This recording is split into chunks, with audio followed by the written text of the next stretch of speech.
এরাই হচ্ছে দেশপ্রেমিক মানুষ।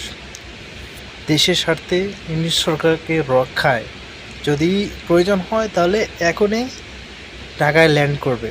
সো এভাবে কনক সারওয়ার ভাই, ইলিয়াস ভাই পিনাকিদাতে এভাবে বলছেন। সো এরাই হচ্ছে মানে খাঁটি দেশপ্রেমিক মানুষ। সো এরা এত সহজে আমাদের মাননীয় প্রচেষ্টাকে যাইতে দিবে না। তো এরা আসতে যদিও যাইতে চাই, কিন্তু যাইতে দিবে না, এরা ধরে রাখবে। সো আমরা চাই ইলিয়াস ভাই, পিনাকিদাতে, কনক সারওয়ার ভাই এরা দেশে আসুক, এসে এরা দেশের স্বার্থে জনগণের পক্ষ নিয়ে কাজ করুক, করে বিপ্লবী যে সরকার আমরা বানাইছি এটাকে মানে সবল করুক, আমরা এটাই চাই। কারণ এই যে এরা না আসায় বা এদের মতো কিছু মানুষ আছে বাইরে থাকার কারণে এই সরকার মানে এই সরকারের ভিতরে কিছু দালাল আছে না, এই দালালগুলো চান্স পেয়ে যাচ্ছে। যার কারণে এই যে দেখেন মাননীয় প্রধান উপদেষ্টাকে বাধ্য করতে এই কথাটা বলতে বাধ্য করা হয়েছে যে তিনি পদত্যাগ করবেন।